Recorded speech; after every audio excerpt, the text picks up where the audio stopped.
हम मीनू झा उपस्थित छी पावनिक दशम दिनक कथा लऽ कऽ। दशम दिनक कथाक प्रसंग अइ कार्तिकक जन्म। तऽ सुनल जाउ अपने लोकनि ई पावनिक दशम दिनक कथा। एक समय महादेव गौरीक संग संभोग करबाक इच्छासँ निर्जन वनमे गेलाह। ओतय ओ सुगंधित झाड़ीमे संभोग करय लगलाह। महादेव संभोगमे एतेक लीन भऽ गेलाह जे हुनका सब किछु बिसरि गेलनि। संभोग करैत करैत बहुत दिन बीत गेल। देवता लोकनिके एहिसँ चिंता होमय लगलनि। ओ लोकनि ब्रह्मा ओतय पहुँचलाह आ महादेव जाहि रूपे संभोगमे लीन छलाह कहि सुनौलनि। एहिसँ जे संतान हेतनि से केहन हेतनि। ब्रह्मा कहल, अहाँ लोकनि एहि लेल चिंता जुनि करू, सब कल्याणे होते।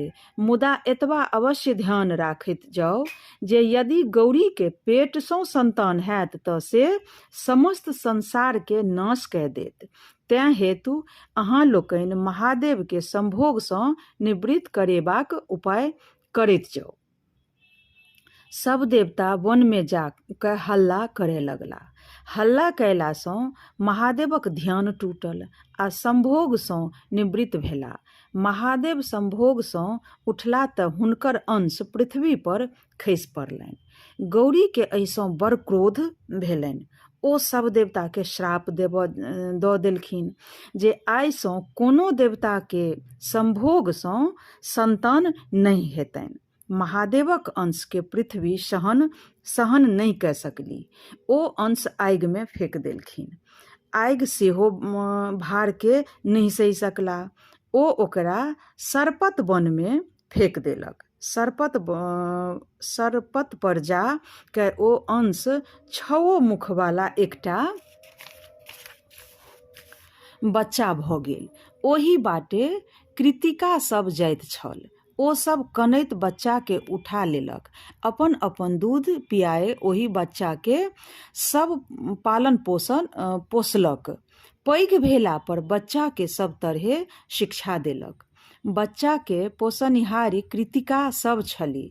तेँ हेतु ओहि बच्चाक नाम कार्तिकेय पड़ल। गणेश जी जन्मक बाद जखन गौरी शंकरके पता लगलनि कार्तिकेयके जन्मक तऽ कार्तिकेयके बजा लेलखिन। देवता लोकनि हुनक अभिषेक कयल आ अपन सेनापति कार्तिकेयके बनाओल। कार्तिकेय तारकासुरके मारलक आ इंद्रके अपना राज वापस कऽ देलनि। हुनकर विवाह साठी भेल। आब गणेशक जन्म। देवता लोकनि द्वारा प्रथम संभोगमे बाधा होयबाक कारणे गौरी चिड़चिड़ाइ भऽ गेली। ओ सतत रुष्ट रहैत छलीह। कार्तिकक जन्म तावत भऽ गेल छलनि, किंतु हुनका लोकनिके एकर खबर नहि छलनि। महादेव गौरीके प्रसन्न करबाक हेतु बहुत चेष्टा कयलनि, किंतु ओ प्रसन्न नहि भेली। महादेवके एकरा लेल बड़ चिंता भेलनि। ओ एक दिन गौरीसँ पुछलनि जे अहाँ एना किएक करैत छी? अहाँ कोना प्रसन्न रहब से हमरा स्पष्ट कहू। ओ कहलनि, अहाँ अंतर्यामी छी। अहाँ सभक मनक बात बुझि जाइत छियै, तखन हमर मनक बात अहाँ किएक नहि बुझैत छी से हमरा कोना विश्वास होयत? मूर्ख पतिके स्त्री सब बात कहैत छैक, किंतु हे स्वामी, अहाँ तऽ अंतर्यामी छी। हम अहाँके कहब तखन अहाँ बुझबैक। यदि अपने हमरा पूछल अछि तऽ हम अपनेके आज्ञाके कोना नहि मानब। सुनू, स्त्रीगणक लेल संसारमे सबसँ पैघ सुख नीक पुरुषक संग संभोग करब थिक। ओहि संभोगमे यदि कोनो प्रकारक बाधा होइत छैक तऽ एहिसँ बढ़ि कऽ स्त्री जातिक लेल कोनो दुख नहि होइत छैक। एहि सुखसँ स्त्री दिनानुदिन खिन्न आ झखरी स्वभावक भऽ जाइत छै। अछि। आब अपनहि सोचू जे हमरा केहन भारी दुख अछि। एक तऽ संभोगमे विघ्न, दोसर अपने अंश पृथ्वी पर खसि पड़ल, आ सबसँ पैघ दुख तऽ ई जे एखन तक निसंतान छी। जकर पति स्वयं त्रिलोकीनाथ, तकरा बेटा नहीं अछि। स्त्री के बेटा नहीं तकर जीवन व्यर्थ थिक। तपस्या, योग, दान इत्यादि नीक कर्म आन जन्म में काज दैत छैक, मुदा नीक बेटा इह लोकक आ परलोक सब ठाम सुख दैत छैक। हे प्राणनाथ, अहाँ सर्वोपरि सर्वज्ञ छी। हम आब कोन उपाय करू? कृपा अपने हमरा कहू। पार्वतीक बात सुनि महादेव कहलनि, हे प्रिय, निराश नहीं हो। आब सब बातक उपाय छैक। माघ सुदी त्रयोदशी सँ सुपुण्य नामक विष्णुक व्रत आरंभ होइत छैक छनि, आ ओ भरि साल चलैत रहैत छै। एहि व्रत में बड़ खर्च आ कष्ट होइत छैक, मुदा तुरंत फल देनिहार एहन दोसर कोनो व्रत नहीं छै। अहाँ चिंता नहीं करू, हम सब प्रबंध कऽ देब। कोनो वस्तुक तकलीफ नहीं होयत। गौरी प्रसन्न भऽ अगिला माघ सँ सुपुष्यक व्रत आरंभ कऽ सर्व विधि समाप्त कयलनि। व्रत समाप्त कऽ गौरी महादेवक संग कैलाशक सुंदर निर्जल स्थान में सुख विलास करय लगली। जखन महादेवक अंश खसबाक समय भेलनि, तखन भगवान विष्णु एक बूढ़ तपसी ब्राह्मणक रूप में ओतय गेलाह आ हाक पारलल, परमपिता महादेव आ जगत माता गौरी, अहाँ लोकनि कतय छी? हम भूखे मरि रहल छी। किछु खुआ दिअ आ हमर प्राणक रक्षा करू। भूखल ब्राह्मणक हाक सुनि दुनू गोटे धरफड़ कऽ के उठि दौड़ला। एहि बीच महादेवक अंश पलंग पर खसि पड़लनि। गौरी महादेव ब्राह्मणक आदर सत्कार में लागि गेला। हुनका पूछि पूछि कऽ भोज करयबाक लेल एक एक ब्राह्मणक देवता अंतर्ध्यान भऽ गेला। ओहि समय में आकाशवाणी भेल, अहाँक व्रतक फल पलंग पर खेल रहल अछि। जाउ, पुत्र के देखी जीवन सफल करू। आकाशवाणी सुनि गौरी दौड़ल देखैत छथि, एक सुंदर बच्चा पलंग पर खेला रहल अछि आ अपन अंगूठा चोभि रहल अछि। दुनू गोटा के असीम आनंद भेलनि। कैलाश पर उत्सव मनाओल गेल। देवता लोकनि आबि बच्चा के आशीष देलनि। हिमालय सेहो सपरिवार अयला। बच्चाक नाम गणेश राखल गेल। एहि उत्सव में शनि महाराज सेहो आयल छलाह। गौरीक आग्रह कयला पर ओ बच्चा के अछेपे देखल लगलनि। गणेशक गर्दन काटि देल भगवान विष्णु। तुरंत एक विशिष्ट हाथीक गर्दन काटि गणेशक धड़ में जोड़ि देल आ अमृत छीटि हुनका जियाओल। ओहि दिन सँ गणेशक मुँह हाथीक मुँह सन छनि। एहि उत्सव में गौरी महादेव के देवता लोकनि सँ पता लगलनि जे हुनक प्रथम संभोगक फल स्वरूप कार्तिकेय केर जन्म भऽ गेल छलनि। ओ कृतिका लोकनिक संरक्षण में छथि। गणेशक विवाह दक्ष प्रजापतिक बेटी पुष्टि सँ भेलनि। आब गौरीक नागदंत कथा। हिमालय के चारिम बेटी बड़ गोरी भेलखिन, तेँ हुनक नाम गौरी पड़लनि।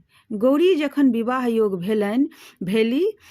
भेलखिन तऽ जैन हिमालय के कहलखिन, अपने बैसल छी, कन्यादानक कोनो व्यवस्था नहि करैत छी। कोनो बुढ़बा अबैत अछि आ बेटी के लऽ जाइत अछि। ई नीक बात नहि थिक। कोनो व्यक्ति के पठा कऽ नीक बर ताकबाओ, जाहि तरहे नीक लोक सब कन्यादान करैत अछि, एहि बेर तहिना कन्यादान करब।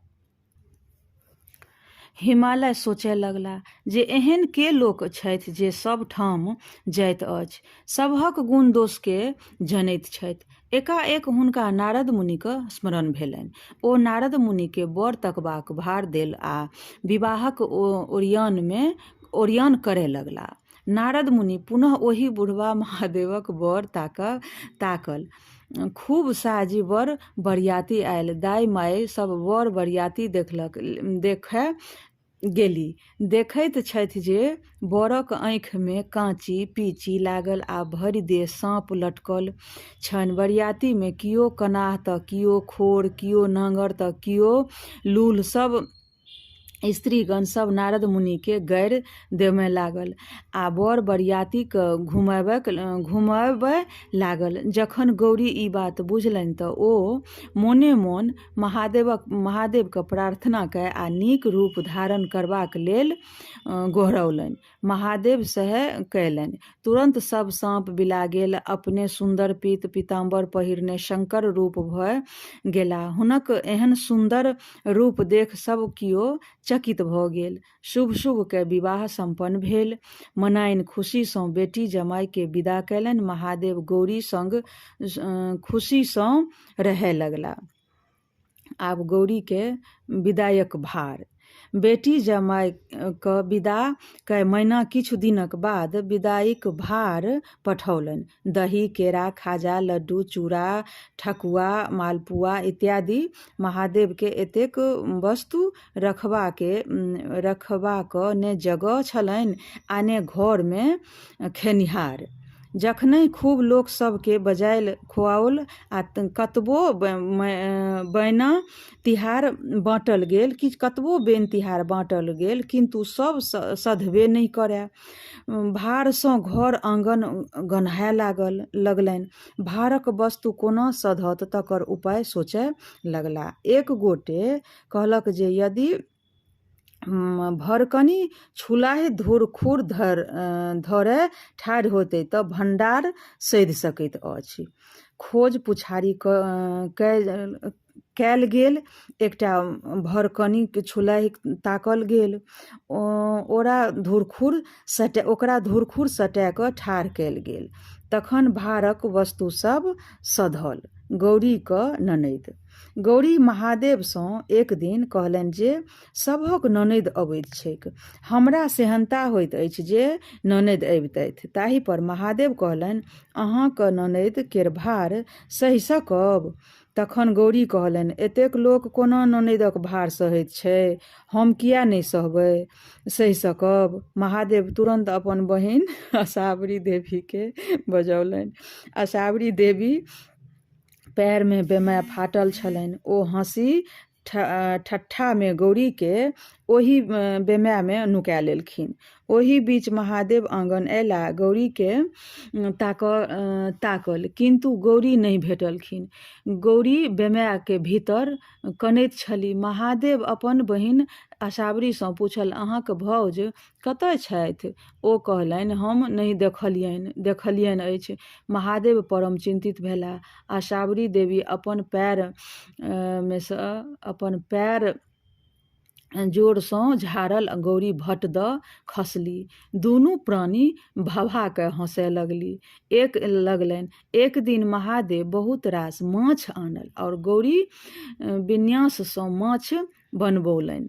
ननद असावरी के कहलनि जे अहाँ धी सुआसिन छी, पहिने अहाँ खा लिअ तखन हम सब खायब।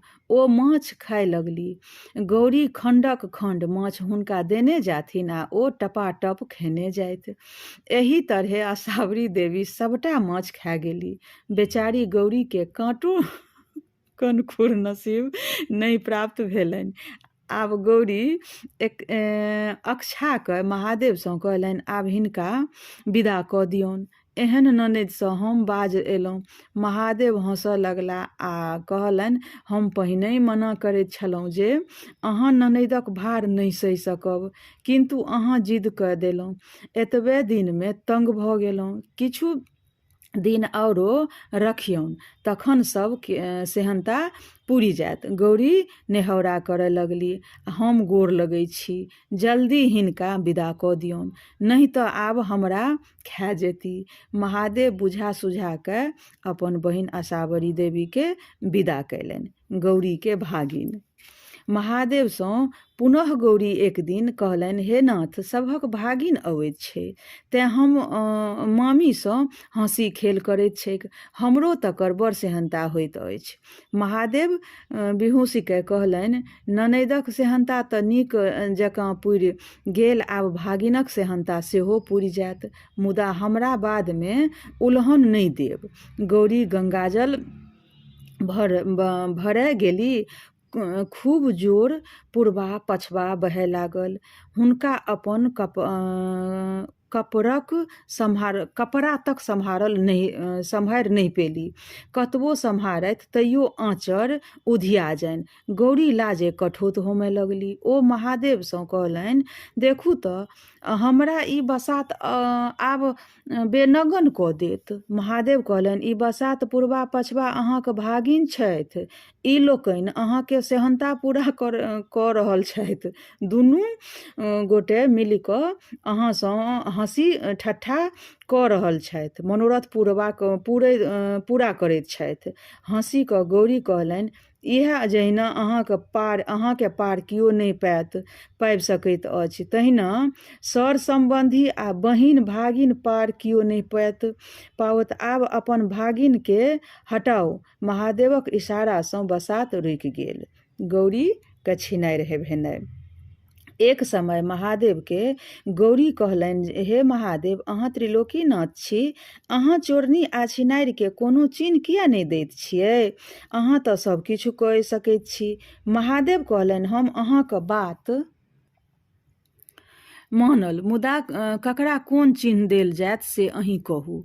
गौरी कहल, छिनारिके सींग आ चोरनीके नांगरि दियौन। एक दिन गौरीसँ महादेव कहलनि जे आइ हमरा माछ खयबाक इच्छा होइत अछि, अहाँ माछ खुआउ। गौरी माछ लाबय गेली। मल्लाह टोलीमे माछ नहि भेटलनि तऽ ओ धारक कात विदा भेली। ओतय महादेव स्वयं मछुआराक रूपमे माछ मारैत रहथि। गौरी मछुआरासँ कहलनि, हौ मछुआरा, माछ छ की भाव देबहक? मछुआरा कहल, आइ हमरा बेचक नहि अछि, यदि अहाँके माछ लेबाक बड़ खगता अछि तऽ हमर मोनक बात पूरा कऽ दिअ, हम मंगनियेमे माछ दऽ देब। ओ अनुचित बात कहलनि। गौरी असमंजसमे पड़ि गेली। माछ कतहु नहि भेटलनि आ महादेवके आइये माछ खयबाक इच्छा छलनि। ओ हुनक इच्छा पुरेबाक प्रयासमे छलीह। एहि बीच गौरीके माथ पर सिंह भऽ गेलनि। ओकरा कतबो झाँपथि ओ बढ़ले जानि। महादेव हँसैत बजलाह, आइ तऽ अहाँ देखार भऽ गेलहुँ। गौरी लजा गेली। ओ कहलनि, हे महादेव, अहाँक पार के पाबि सकैत अछि जे हमरासँ कराबी? गौरी चोरनी। एक दिन महादेव हड़बड़ायल अयला और गौरीसँ कहलनि जे हमरा जल्दीसँ भोजन कराउ, बहुत आवश्यक अछि। ओहि समयमे गौरीके दीर्घ शंका लागि गेलनि। कतबो रोकलनि किन्तु नहि रुकलनि। ओ शीघ्र ओहि शंकासँ निवृत्त भऽ ढाकनसँ झाँपि देलनि। महादेव झाँपल वस्तु देखि कऽ गौरीसँ पुछलनि जे चोराके ई की रखने छी? गौरी लाजे कठोत भऽ गेली। ओ की कहथिन, किछु नहि फुरैए। गौरीके एहि बीच पैघ नांगरि उठलनि, लटकि गेलनि। ओ परेशान भऽ गेली। अंतमे महादेवके कतेक उचिति विनती कयलनि, हे महादेव, आब अपन भावट समेटू। हम जे किछु अहाँके कहैत छी से हमरहि पर बजारि दैत छी। ई छल 10म दिनक कथा। आब अगिला कथा लऽ कऽ उपस्थित हैब। धन्यवाद। जय मिथिला, जय मैथिली।